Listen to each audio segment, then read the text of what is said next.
আজিজকেও দাঁড়া খেয়ে গেছো। এতে এই ছাতি বেরোইছিস কেন? এই তুই ছাতি বেরোইছিস কেন? তুই ছাতি বেরোইছিস কেন? ছাতি জানিস? এই ছাতি জানিস কত কত বছরের আগে পুরনো ছাতি তো? এই নে ছাতি তো, ছাতি তো গুলি দিয়ে মারলে আমার নামে মামলা হবে। আমি তো মারবো। এনে ভাই, এনে ভাই, 400 বছর আগের এই ছাতি, এই ছাতি 400 বছর আগের ছাতি। এই ছাতি জানিস আমার পূর্বপুরুষরা এই ছাতি গুলো ব্যবহার করেছে। এটা আমি খুব যত্ন সহকারে রাখছি। এই যে কত আগে থাকতে ময়লা পড়ে গেছে এটি, এটি ছাতি বেঁধে বেরোচ্ছিস না। এটা আমার গোপন সিন্ধুক। মানুষ কিরান ব্যবহার করে আর আমি কলা বাগান ব্যবহার করেছি কেন জানিস? মানুষ যাতে ঘুরতে পারে।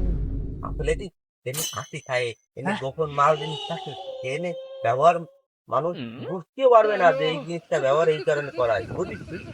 তুই ছাতি ব্যবহৃত কেন? তুই আজকের পরে কোনোদিন যদি তোরে এই জায়গায় দেখছিস সেদিনকে একটা খুলি আমি উড়ে হলাম। যা বেরো, বেরো। আর কোনোদিন যদি এই লাইনে তোরে আমি দেখছি আমার এই গোপন সিন্ধুকি এই রাস্তা দিয়েও তুই আটতে পারবি না।